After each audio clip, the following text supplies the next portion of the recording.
Welcome to Scoreography, a podcast about the greatest sport on ice, figure skating. I'm Wendy Buskey. And I'm Adrian Buskey. And in this episode, we are talking about the Grand Prix Final for the 2023 Grand Prix season. This is the preview episode where we're going to take a look at the 6 competitors or 6 competitive teams in each of the divisions, talk a little bit about the Grand Prix season so far and how everything has shaped up, look at the competition there in Beijing and what we think you can expect there. And we're going to try to give our own little predictions as far as who we think is going to end up on the podium at the final. And I'll be honest, I haven't picked any yet, so it's going to happen in real time while we record this.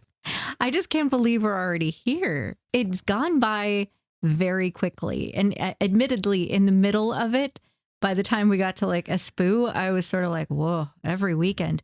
But now that we're a week out from the Grand Prix Final, I'm really excited. I cannot wait. So it's actually weird because we're recording this on the Sunday before the Grand Prix Final starts. And this is the first weekend that we've had in a long time without a major skating event. Oh, it's so confusing. Yeah, it's kind of weird to have a weekend without skating right now. Digging through YouTube, like there's got to be something, right? Yeah, but we've tried to wait a little while to do the recording simply because before competition like this, especially with this few number of competitors who are actually going to be involved within this, inevitably somebody ends up having to drop out and you have an injury or something and then they have to call in an alternate. And in this particular instance, that's already happened in the pairs. It's already happened in the pairs. Unfortunately, Hakan Kunkel had to pull out of the pairs competition that they'd qualified for, which is really a shame, especially basically that they'd had a gold medal and a 4th place finish that just squeaked them into the Grand Prix Final. And then a week later having to like drop out. That's heartbreaking. Yeah. And they were really fun this season. And, you know, we've talked a lot about how the weakness in pairs has been on display for a couple of years, but there were still some exciting things happening there. And we'll get to that as we go along. But I think we're going to just jump right in and take a look at the men's competition, which is like the fireworks competition of this event. The men's competition really might be the best men's competition I've seen in a really, really long time. Maybe since the Olympics with Nathan versus Yuzu and Shoma and Yuma. It feels that level of, wow, this competition is stacked. So one of the things that's kind of wacky about the Grand Prix is that, you know, you have to qualify in it in 2 different events and you have to score enough points in order to, with your placement, in order to get into that select group of 6. And then if there's a point tie, then it becomes a matter of points from your performances in the individual competitions that makes that tiebreaker. And so one of the things that's kind of wacky about this is that you can be a Sota Yamamoto and win a Grand Prix because he won Grand Prix Canada. Yeah, he won Skate Canada. And yet not make it to the Grand Prix Final because he did not do well at his next Grand Prix competition. Versus you can be a Kevin Amos who did not win any of them, but in his placements managed to get enough points to make his way into the Grand Prix Final. Consistency is so wildly important in the sport in general, but particularly in the Grand Prix. Right. I wonder if we should outline the 6 men and then kind of go back through each one of them. The men's competition will include Ado Siamfa, who has won 2 competitions, Grand Prix de France and Cup of China. Ilya Malinin, who won Skate America and then got a silver at Grand Prix de France by a smidge. Kawamura, silver at Skate Canada, gold at Espoo. Yuma Kageyama, bronze at Grand Prix de France and gold at NHK Trophy just a week ago. Shoma Uno, silver at both Cup of China and Grand Prix de France, and Kevin Amos, silver at Skate America and bronze at Espoo. So this is a really interesting lineup because I think that the case could be made that your long shot is Kevin Amos. Just from a technical level, he doesn't have quite as much firepower. Yes. He's maybe only second in program component, the more artistic aesthetic side of things, to Shoma. But otherwise, Kevin doesn't feel like he's going to be a factor for the top spot. Now, he could always podium. It sort of depends on how badly the men here. Right. Yes. And that's the thing we've been talking about all season. And we're always borrowing that phrase from Jackie Wong, which is that the men will men. And that means that they will do either wildly well or completely fall apart. Yes. But the other 5 in this category are all definitively world-class skaters with enormous technical firepower. Any one of them can win. Yeah. You have an Ilya Malinin who is the explosive jumper and technician of the group. A lot of talk gets made about how he's not the artist. And I really want to push back on that a little bit because like Ilya is so far above a lot of the men in this, not at this particular competition when it comes to artistry, because he's noticeably lower tier when it comes to that side of things. Oh, absolutely. Amongst this six. Yeah. But if you look at the rest of the field of men across this sport this season, Ilya's artistry has leveled up immensely, and he's a much more complete skater than a lot of those people. But there isn't anybody in the sport who is his actual match when it comes to just the pure technical that he can put on. And it depends on what he's going to bring. Like, we don't know the jump lineup that everyone is planning yet for this competition. So it'll be very curious to see, like, he's specifically said he doesn't want to do the quad axle because he doesn't feel like it is valued high enough in the scoring system that the ISU has placed on it. The score isn't high enough of value for the risk. So it'll be interesting to see if it's the Grand Prix final. You have the 5 other best men in the world.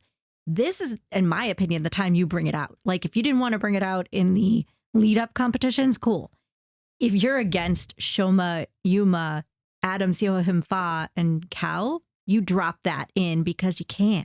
And I could be wrong. He still has the technical quality and jump capacity to beat them without it. If you just look at the numbers, if he throws everything that he did say at Skate America.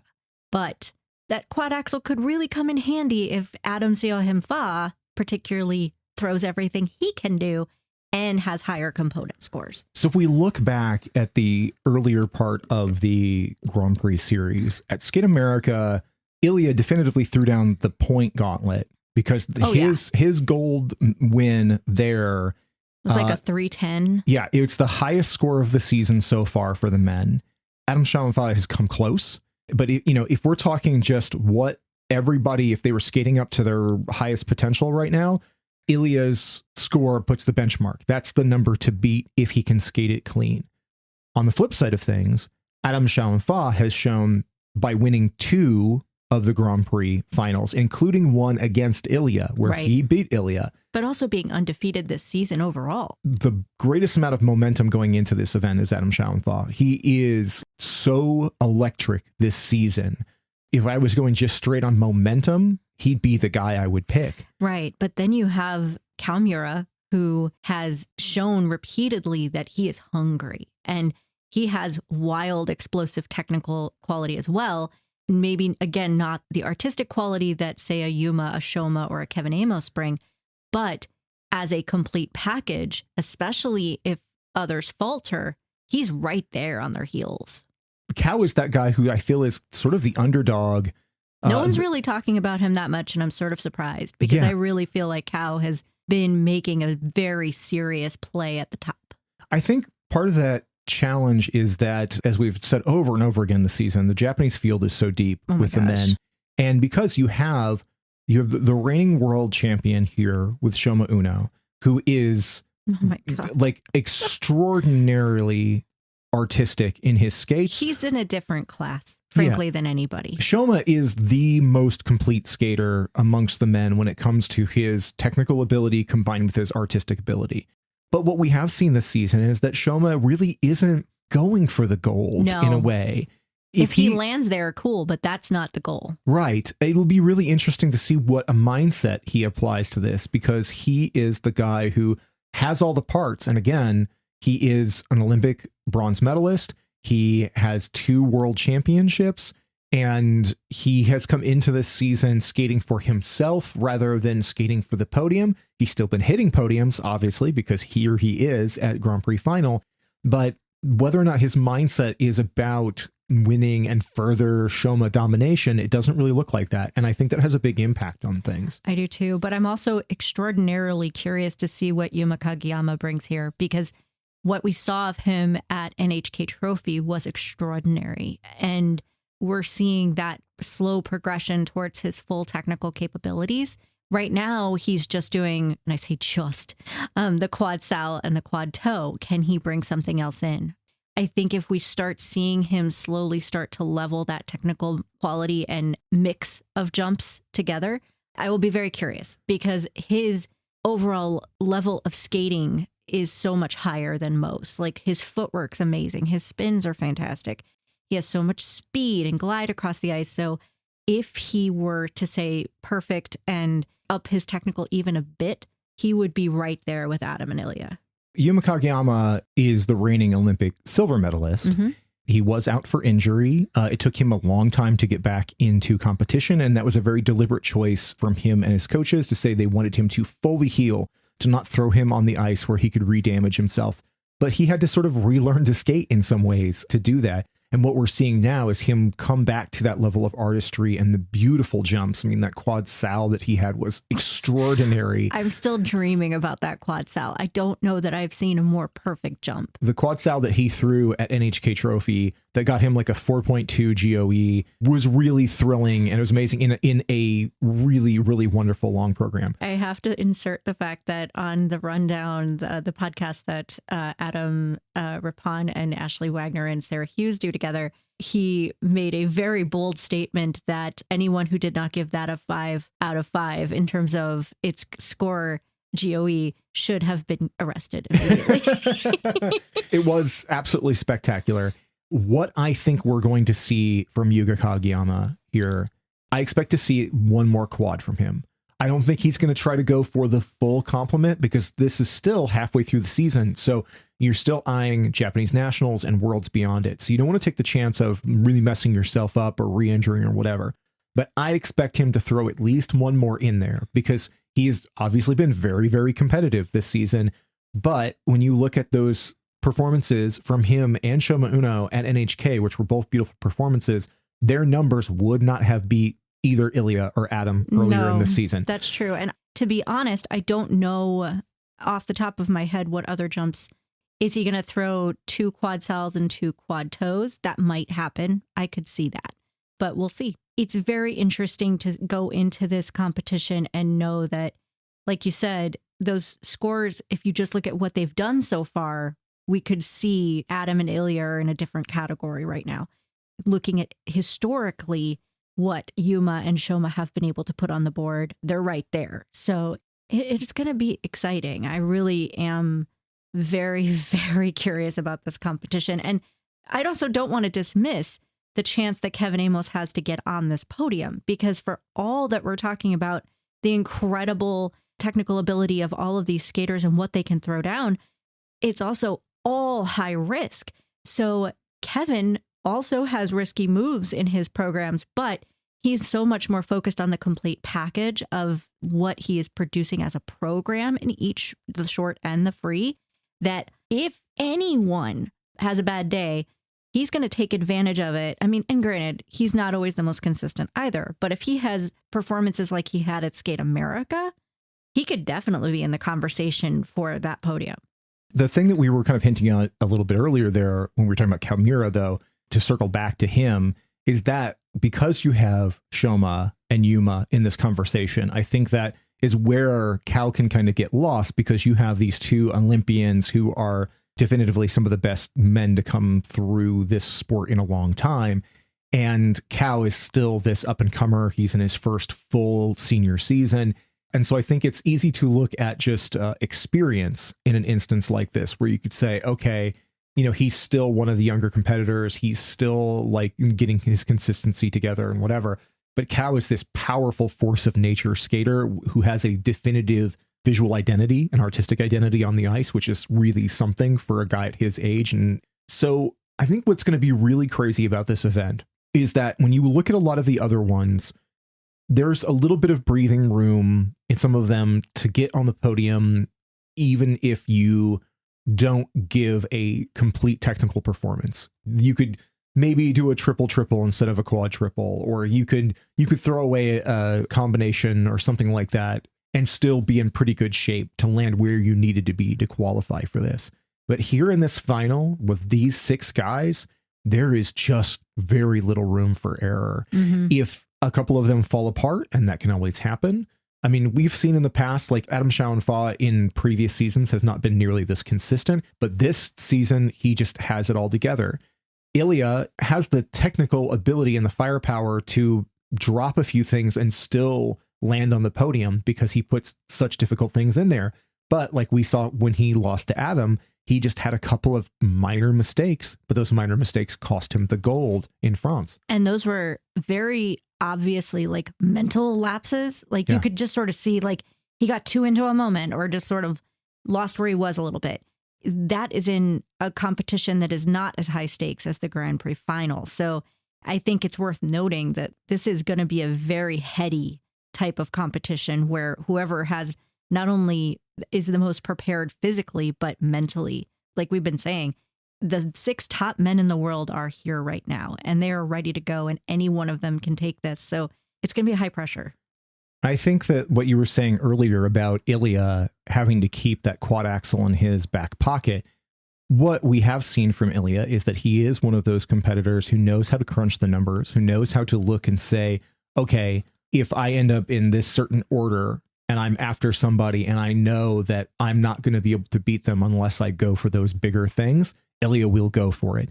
But it's sometimes difficult to remember that he can fall on the quad axle. Oh, for sure. Because when we saw that, not the first one that he landed in competition at a tiny little Challenger Series thing last year, but that first one he did at Skate America, which was also one of those perfect jumps. There's a reason not only is it like the first time on national broadcast that anybody ever seen it, but it was executed so flawlessly that it is the textbook version of that jump.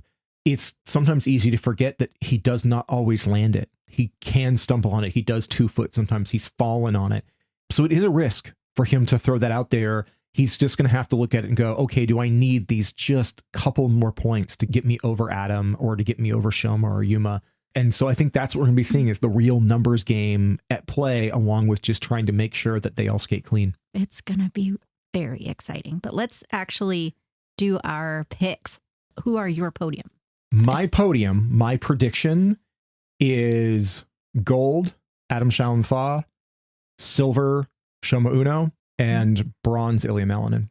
Ooh, I am going to go with gold, Ilya Malinin, silver, Adam Shaohun-Fa, bronze, Shoma Uno. Okay, so we have the same pick 3, but a complete mix-up on it. Yeah. In my head, I'm like, man, is that right? Because in my heart, if we're going heart, it's Shoma all the way for me. But I just have a feeling that Ilya is coming in with the big jumps this time and is going to take it. But I would be just as happy to be wrong as to be right. I'm just excited to see the whole thing. Well, and honestly, this entire roster of 6 competitors, I really, really enjoy all of them. Mm-hmm. I'd be happy. It's like kind of getting to the end of a season of Great British Bake Off where you're just like, I like all these people, so I don't really care who wins. You're all so delightful. Right. I like all 6 of these competitors. I think they all bring something interesting to the ice. They all skate completely differently from each other in ways that I think are fascinating and wonderful to watch. I mostly don't care. I just want to see great skating. I want them to all live up to what they are capable for. Yeah. I want great skates for them. I want great skates for us as an audience. I want to go into the recap episode going, oh my God, right? Yes, like that's what I want. Yeah, exactly. All right. Well, then do we want to move on to the pairs? All right. Yeah. Let's take a look at the pairs. So like we talked about right at the top, Hawk and Kunkel, they had to withdraw because of injury. And they've been really enjoyable all season, but they're out of the picture here. So what we instead is we have the Hungarian team that moved in to replace them. Yeah, Maria Pavlova and Alexei Sviatchenko. Yeah, so they were alternates going into this. They were at like 24 points. They took silver at Skate Canada and bronze at Espoo. Those are very respectable landings on this. Oh, yeah. All of these, like most of the teams here are pretty evenly matched. There's a lot. Until you get to the top. So, well, exactly. So the thing about pairs, I think, is that you have a very obvious leader in the Canadians, Deanna Stellato-Dudek and Maxime Deschamps. That's putting it mildly. Mildly. Thinking about the fact that because in this Grand Prix season that the Japanese team of Riko Miura and Ryuichi Kihara. Yeah. Riko and Ryu had to pull out because of injury, and so they were completely absent on the Grand Prix. Also, you know, this season we do not have Alexa Knierim and Brandon Fraser from the Americans, so like the way is wide open for Deanna and Maxime. Also, you have the Italian pair that were bronze at the Worlds. Conti and Machi. They have not been as good this season. But yeah, so looking at like Deanna and Maxime, we've been talking about them all season because they have come out so hard. Yes. You could tell that last year, even though they had basically just debuted as a team together, last year they ended up just off the podium at Worlds. They were spectacular, but they just didn't quite put it together. You can tell that particularly Deanna, she wants that podium. She wants those gold placements. She wants the gold. Yeah. Like, I don't think it's the podium. She knows that unless they have a disastrous competition, that podium should be a lock.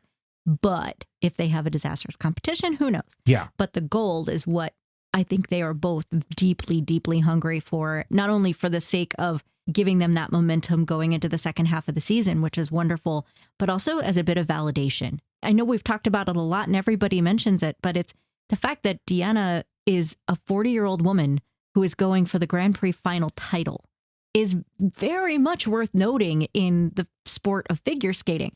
Giving her that title, making her that champion, it's not a small thing. It's a very, very big deal. And I think it could really propel them forward in the sport overall. Yeah, it would be a big paradigm shift for this for a sport that seems to wash most people out in their early 20s, unless you're in Russia, and then if you're a woman, it's 17 and you're gone. But and when it's like we've talked about before, when you have a person like a Jimmy Ma who's 28, and we say he's damn near geriatric, right? Exactly. Like to have somebody who's 40 and out there and dominating is such a big deal in this sport. Exactly. Like even in dance, your career goes on a bit longer. And in pairs, especially some of the men go on longer, but a 40-year-old woman is an anomaly, and man, do I love it. I am so deeply here for how much of a beast she is. And Maxime is the perfect partner for her. He is so steady and calm, and it's very exciting. And I am trying to keep my hopes in check because I want it so bad for them. So what we saw from them, their first Grand Prix performance at Skate Canada was explosive. Incredible. That's easily the defining skate of the season. Their free program at Skate Canada is the one that by which all pairs programs this season are being measured by right now, both from a performance and a score. We've talked before that Skate Canada had some wonky scoring and some of the things. Primarily in the dance. Yeah, and primarily in dance that for them, it felt deserved and it was powerhouse. When we saw them again at Cup of China, they weren't quite as good. They were still terrific and they still easily took the gold there, but you could tell they did not quite perform up to their own standards. However, their scores were still awesome. Yeah. They were still dominant on top of that podium there. In general, I would say that they probably don't have anything to worry about here as long as they skate clean. I will say clean with an asterisk. I think they can afford a hand down, a double foot, things like that. Yeah. I think they could afford a couple of those and still stay on top because of everything that they bring as an overall team. Even if everyone else is perfectly clean, I think they can afford 2 minor mistakes or even maybe 1 fall, but no other mistakes. And I hate saying stuff like that, but I think that they have enough of an advantage that they can afford a little bit messy. I hope they don't. I want them to be perfect, mostly because I know that Deanna will not be satisfied if they are not perfect, even with a gold medal. That is true. That's absolutely true. And I love it for her. And I hope that that's what happens. But the next team behind them that is going to probably bring the most heat is Hassan Volodin, who have been on a streak themselves, having won the last 2 Grand Prix competitions with Espoo and NHK. They're extraordinary. They don't have the technical content or the complete refinement that Deanna and Maxime have, but they're strong competitors. Yeah, so Minerva Fabian Haas and Nikita Volodin, they won gold at Espoo and at NHK Trophy, and they're a pretty new team together.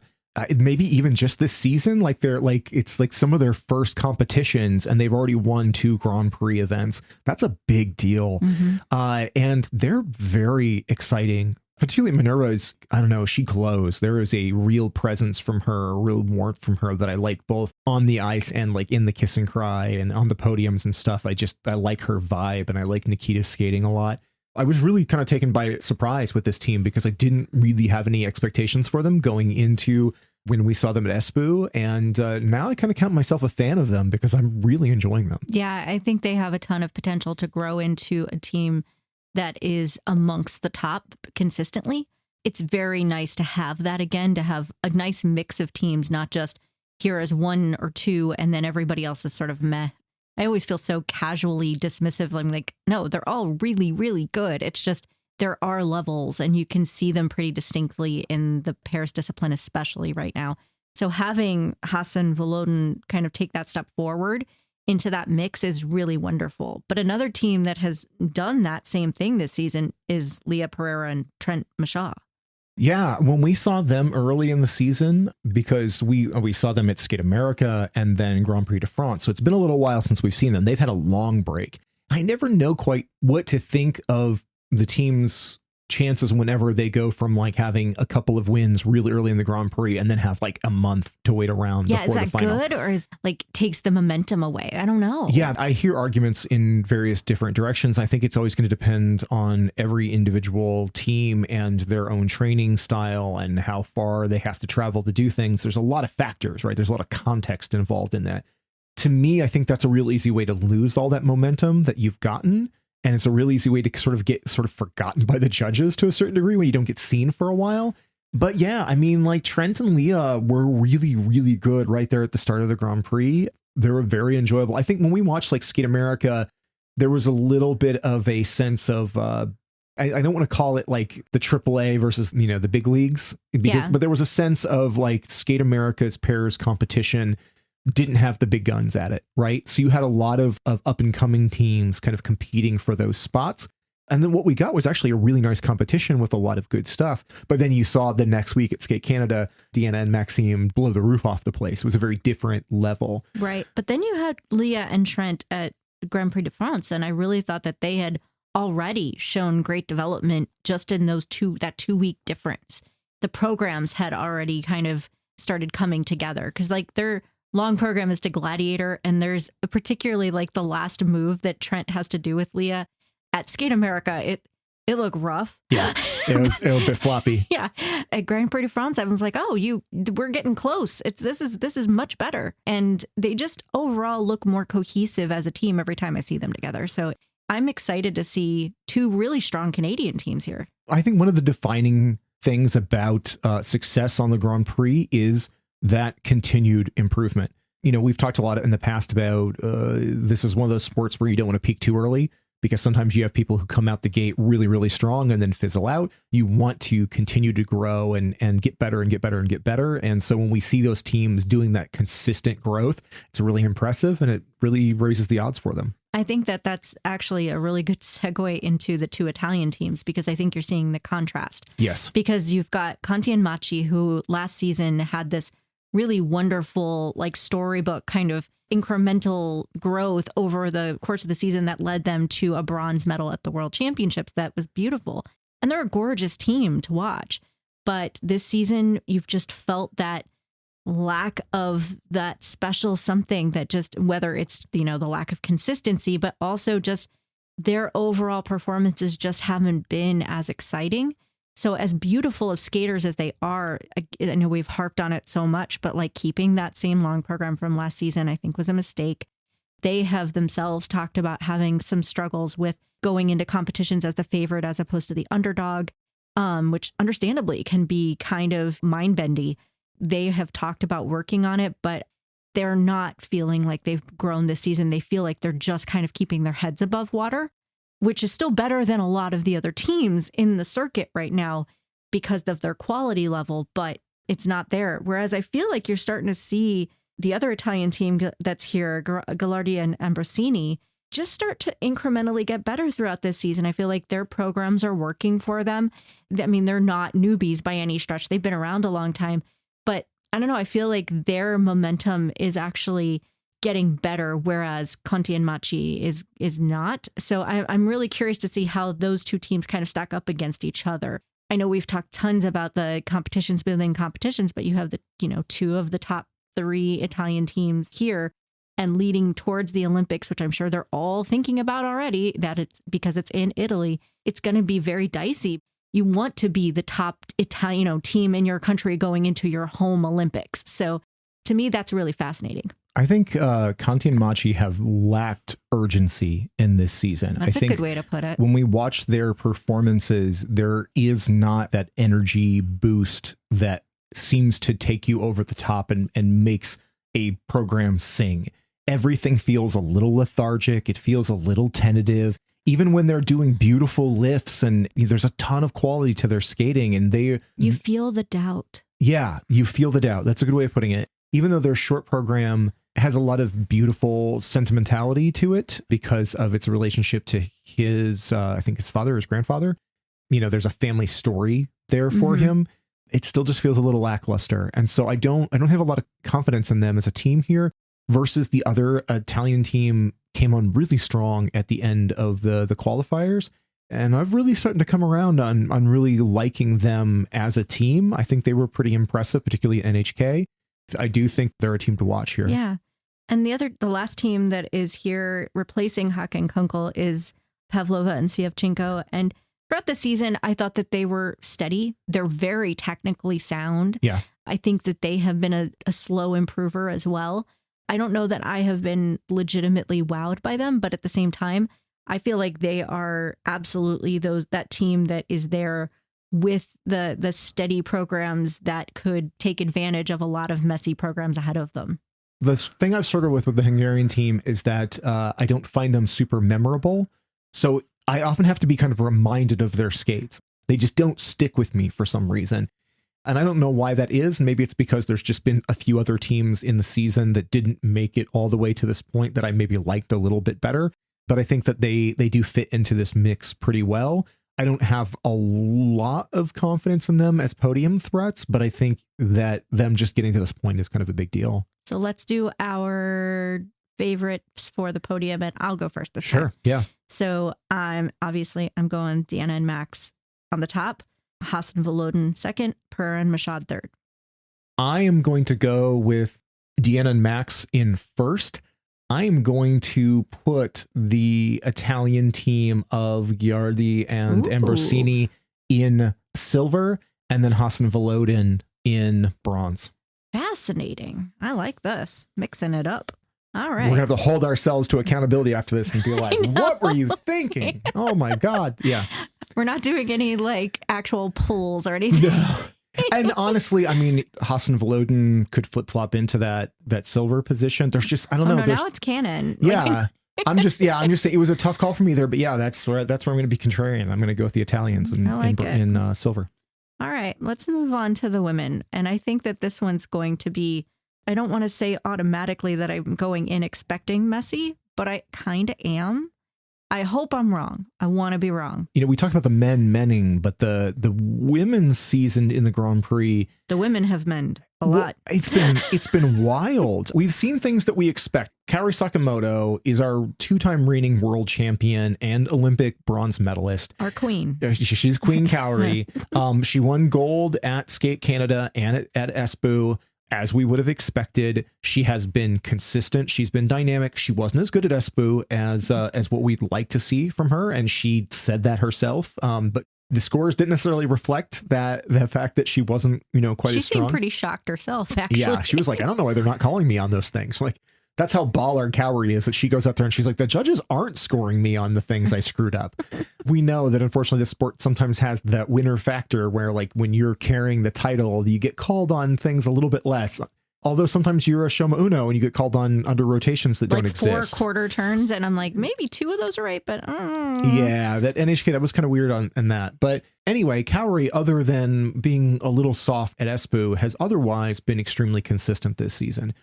But, when you look at the rest of this group, you have Isabel Levito from the US, who is a terrific skater, locked very early on. But when she finally got her first Grand Prix win, it was sloppy. It was. And, we saw her do really well at Skate America, but she still landed in silver because, she was up against Luna Hendricks, who we'll talk about in a second. But then when Isabel was at Grand Prix de France, her free skate had the kind of errors that we have never seen from her. And we saw a sort of, I don't want to call it mental weakness, but we saw her crack for the first time. We've seen her get mad about not getting scores that she wants, not even mad, like a little salty, Isabel has kind of legendary side eye. But she is such a consistent skater. She almost never falls. She rarely flubs. And she had some big messy errors that obviously took her by surprise and had her in tears in the kiss and cry That was actually what startled me. I'm like, I'm not used to seeing her at a competition at the, in the Kiss and Cry showing that. Maybe backstage or in practice, but, showing it there was like really showing how much pressure she's under and how much pressure she's putting on herself. So I have my fingers and toes crossed for her here because I know she is a fighter, and I appreciate that she very much has that winner mentality. Like, she has the fortitude to go for it and to try everything.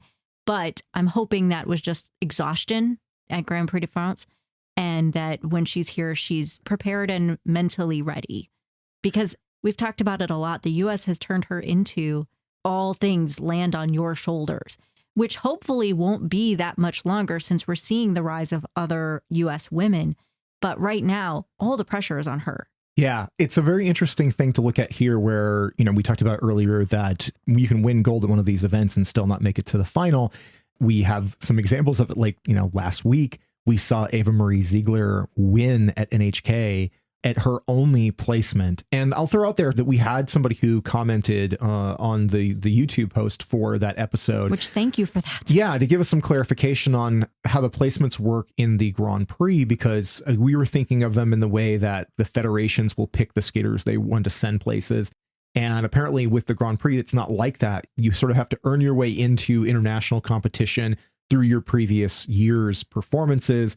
And then every local event can pick people from their own nation to fill out a few different spots, which is why you'll see people you've never heard before fill out the first 2 or 3 spots, because they're giving some younger skaters a chance to get in front of hometown crowds. Yeah. So I understood some of that before, but I really appreciated that commenter, explaining it a bit more, because I think that can get very confusing, and it was helpful to just sort of have the context for it. But yeah, so in Ava Marie Ziegler's case, she hadn't earned a place into the Grand Prix. She was basically an alternate for somebody who pulled out very early on, and that's why she only did one event, but she won that event.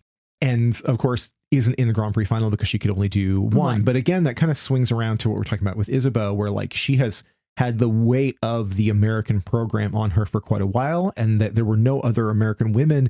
We had Brady Tennell, but she's been out with injuries and has not been really a factor the last couple of years. And then Amber Glenn, who can have exciting rises like we saw a couple of weeks ago, but also didn't make it here to the Grand Prix final. So Isabeau's had all of that weight on her shoulders, and you can see her carrying that into this Grand Prix. And when she finally did get her first Grand Prix win, it was not on the terms that she would have wanted. What I would actually kind of assume here is that since Isabeau has had a long break between Grand Prix de France, where she had those kind of mess ups, and now she is a determined competitor. Yes. And I think that she is going to have used that to grind herself down to the smoothest, most effective version of herself going into this. I do. I do think you're right. So I think we're going to see Isabeau Levito with some serious game face going into this event. I'm hoping we see the same from Luna Hendricks, because what we saw from her at Skate America when she won gold there at the beginning of this Grand Prix season was incredible. Like, she looked fantastic. I still don't love her long program, but at the same time, she delivered it with so much sell that I was willing to sort of go, okay, I'm not totally sold on this music, but I'm sold on you, and I'm willing to just go for this ride with you. But when we saw her later in the season at Cup of China, where she got the bronze, it felt like not only was the program still that version of not that interesting of music, but she had lost all of her momentum. It just felt like Luna hadn't shown up there. And not just technically, but just her overall sell and presentation was missing. And if that joins her and is with her at the final, then we may be in for a bit of a surprise, because she really should go in as one of the favorites for the podium. She was definitely very lethargic at Cup of China. And I think that there was also a certain lethargy from the audience response to seeing 2 very similar programs. I am in that same camp of I don't like the music in her free skate, and I think that it does feel a little too samey with her short program. I adore Luna as a skater. Me too. She's certainly one of my favorites that competes, in current competition, and I really like stylistically what she brings to the sport. But yeah, I think that free skate is a little bit of a liability here. My hope is that, again, because she's been out of competition since Cup of China, that she's going to have had some time to regroup, get some rest, recalibrate, and come in strong. I think that Luna is one of those people that she's an extraordinary talent, but the mental game is a real challenge for her, because we know that she's definitely had struggles in the off season, and that affects her when she comes into the competitive season. And what she's going to come into this one with a little bit of time off to prepare, I really don't know. It's very unpredictable. Yeah, I'm not sure what to think will happen with her. I expect her short program to be great. Same. But I really don't know what to think about the free program. I agree. Well, I want to talk about the two other Japanese women that are going to be here, because I'm really curious to see what they show up with. Hana Yoshida and Rion Sumiyoshi have both qualified, and they're strikingly different skaters. One has a triple axel, if she does it. One has a quad, if she does it. They're not the most artistic skaters yet. They're still pretty young, but I'm excited to see what they bring here. I think they could spice things up a bit. I think these two young women are the wild cards of this competition. Going into the season, I mean, I was talking about Rion Sumiyoshi from early on because she impressed me last season. I liked her skating. She does have a quad toe, which she finally did land and was ratified in competition during this Grand Prix. Yeah, she is much more of a jock and a jumper than a artistic skater at this point in her career. But she's been consistent this season. She's been consistent, and there's a flair to her skating that is unique to how she approaches things on the ice. I think that she is a intriguing and exciting skater, and I wouldn't put anything past Rion. Hana Yoshida is the surprise, right? When Hana first showed up, I don't think there was a lot of enormous expectations. And what she showed was a person who just exhibits joy on the ice. She's got a triple axel. She's got good technical chops. The artistry is still growing, but she brings that certain flair of personality, of that likability. It's hard not to just get engaged with her skates because of the brightness she brings to the ice. I think it's interesting, too, that she was fourth at Skate America because she had a rough short. Her long program was great there.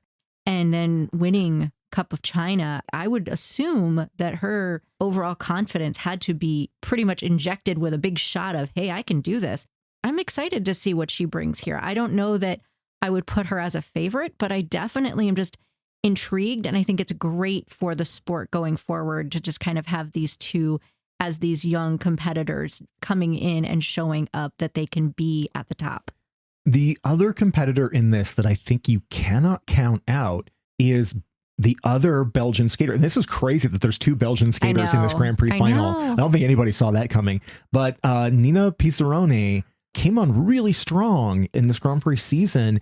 She landed here by getting silver at Grand Prix de France and bronze last week at NHK Trophy. You know, when you look at that NHK Trophy podium, the numbers on there, you know, you had three 17-year-old skaters, so very young skaters that performed really, really well there and outshined some really notable older veteran competitors. But they don't have the numbers when you look at that versus Kaori and Isabeau and Luna. But I think Nina Pizzaroni is a lot like Rion and Hana in the sense that if anybody fouls up, she's ready. She's ready. She is a confident skater. There's a lot of grace to what she does. There's a certain classic vibe to like how she skates, but there's also a point of view to what she's doing out there. You know, we've been talking the whole season about what I called like the Nina Petrokina factor. I keep referring back to Skate America where, you know, you have somebody who doesn't seem like they figure into the podium, but you just put on a good performance and then you might just put yourself in line if other people screw up. Nina, Rion, and Hana are all probably going into this with the sense of we're not favored for the podium because the other three have bigger firepower. So we just have to go in and do the absolute best that we're capable of. And on the right day, that could be enough. So let's go with our picks. Do you have yours ready or do you want me to go first? Gold, Kaori, silver, Isabeau, bronze, Luna with an asterisk. I'm almost with you. I've got Kaori on top, Isabeau second. I'm going Rion for bronze. I think she's going to take it.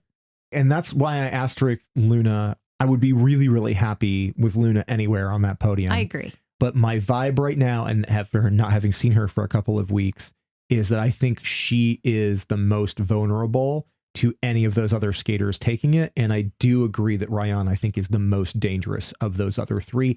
But Ryan is also a little less consistent. She's a little bit more likely to fall than Nina and Hana. So could really go a lot of different ways. I'm sticking with her. I think it's Ryan. Yeah. All right. Finally, we're going to get to what is usually the most predictable of the disciplines, the dance. However, after last week's NHK trophy and just an overall season of, I don't know that this one actually is very predictable. Oh man, ice dance could go any damn way here. It's very strange to go into a dance competition in the Grand Prix final with 6 teams that were pretty much the 6 teams I expected to be there. Yeah. And yet have not that clear a picture as to who is going to take it amongst, well, really, to me, it's amongst 4 of the 6. Who I would have thought of at the beginning of the season as the very obvious favorites would be the reigning world champions, Madison Chalk and Evan Bates from America.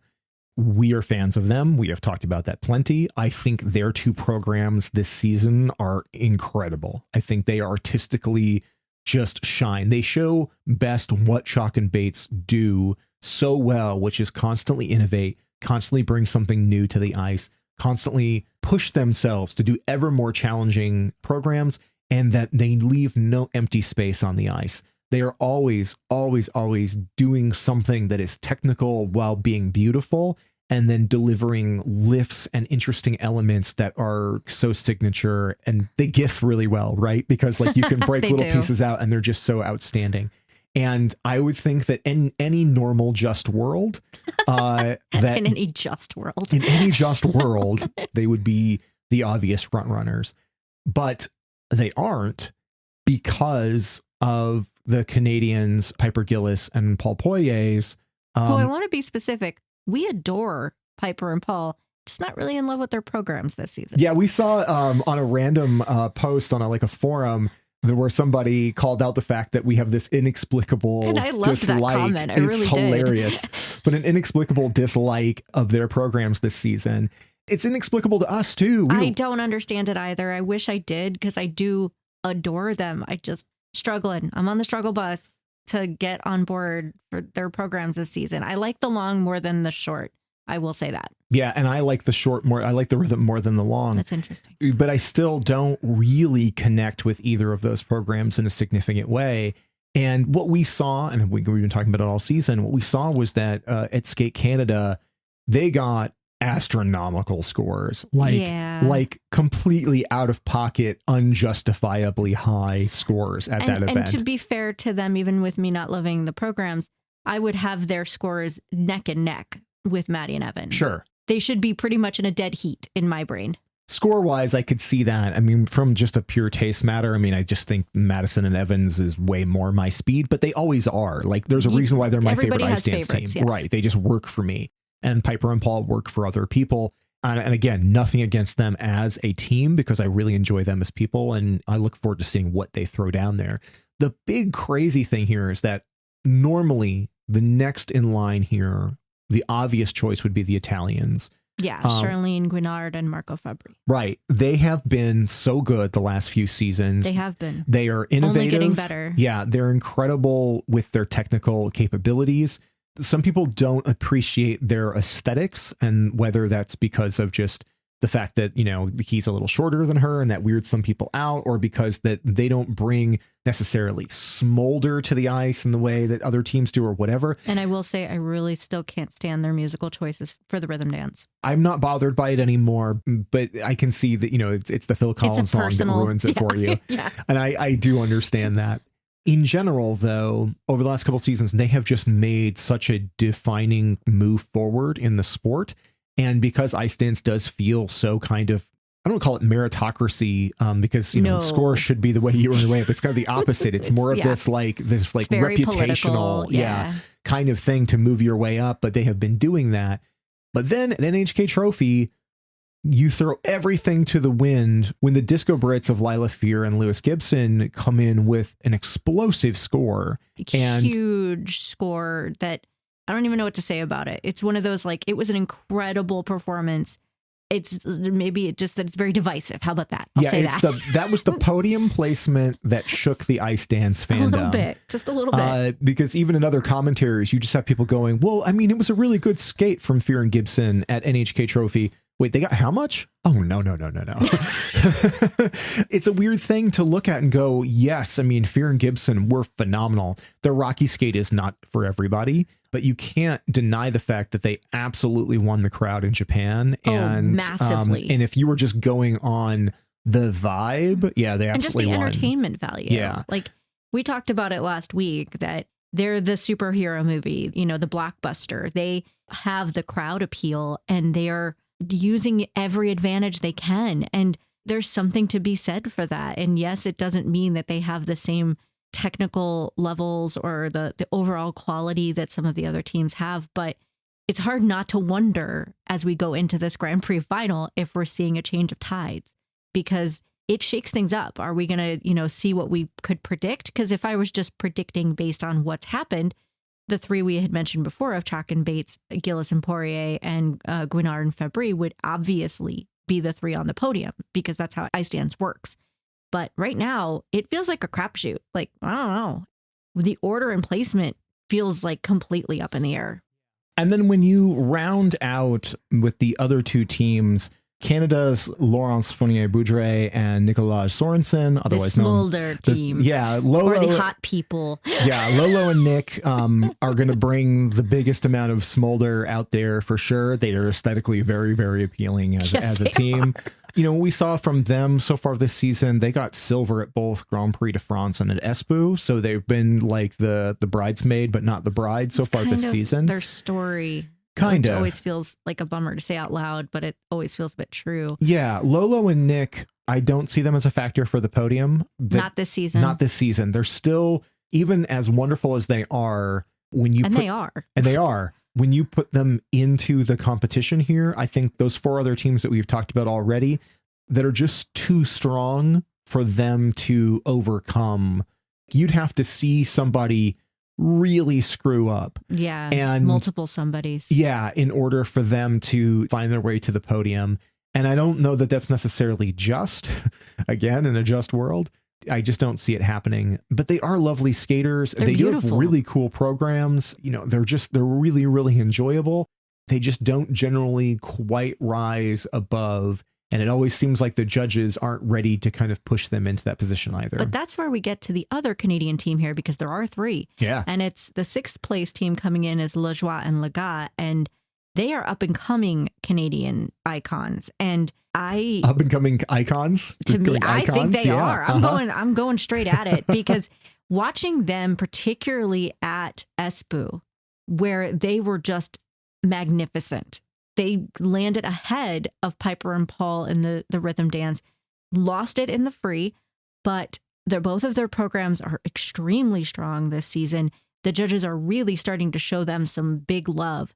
I don't think that they're medal threats here, but I don't think it's going to be too long before they are absolutely in the conversation for big podiums, because internationally they've been given that signal of, yeah, we know you're next in line. You're starting to make the big moves. And their programs may be some of my favorite of anybody this season. I just really love this team. I thought they were spectacular when we saw them at Cup of China. That's right. They were at Cup of China. Yeah, I thought they were just incredible there. Their rhythm dance is probably my favorite rhythm dance of the season. And I really couldn't stand it in the beginning. I was like, oh, we're doing Thriller. Yeah. And then when they did it at Cup of China, I was like, never mind. I was wrong. Should have had faith. Between them and Chalk and Bates' Queen program, I don't know where to land on that. But I'd love to see a great placement here. But I think just because of how relatively new they are on the scene compared to some of the other competitors, being here is a big, big move. Absolutely. And their scores throughout the season have shown that they're being taken seriously. I just can't wait to see their programs again. Yes. Where they place is almost irrelevant. I am just thrilled to see them again. Well, and again, they feel like a team that's on that upward trajectory. The one thing I wanted to note, and it's kind of out of competition, but it's the one point of worry for me with Chalk and Bates, is that when we saw them the last time and they won at Espoo and they looked terrific. I mean, they were really, really good there. You know, there was a few places they could clean up, but it's when we saw them in, of all things, the gala, and they were doing their night call routine. We actually saw them have a pretty bad fall in the gala, which, I mean, people fall in galas all the time. Yeah. But seeing like an ice dance team of their caliber have a kind of scary fall in it, enough where you see Evan come up with that look on his face of like, oh God. And, you know, Madison looked a little stunned, but then got right back up and, you know, they did their thing. That's like the only place where like, I want to be really, really confident in Chalk and Bates. But I saw that moment and I was just like, ooh, how does that happen? And it could be the lights caught you wrong or whatever. The gala's a very different kind of thing. Spotlights will mess with you, or just a bad moment. And that does occur. I mean, all of the teams have shown that they can have those moments. It was, I mean, not as bad as a fall, but it was the twizzles when Piper and Paul fell behind Lejoie and Lega. Yeah. They're usually spectacular with their twizzles, and Piper was all over the place, for lack of a better term. And you could see that it shook her. She doesn't do that. They are extraordinarily good at that move, and it just wasn't working that day. So I don't know. It felt like anything can happen at any time. But I agree. Like, I want to have more confidence than I do in a lot of things with this whole competition, to be honest. Yeah. So yeah, let's take a pass at this podium because I don't know what to think. But I'm gonna go with, I don't know. I'm gonna say gold is gonna go to Chalk and Bates.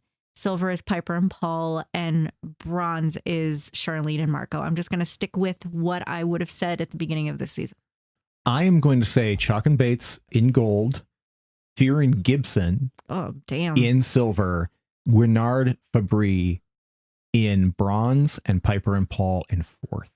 Jeez. And the reason why I'm going to say that is that traditionally speaking, I feel like Piper and Paul are a team that peak early and diminish as the season goes on. It's so interesting because I would have said Piper and Paul won the Grand Prix final last year, and I kind of was leaning towards giving them the edge here. But so I don't know. I'm just fascinated. It's just something as I watch them, like I just feel like they come on super strong early on and then diminish a little bit. And it's been a long time since we've seen them in the last, and it is a matter of weeks versus others.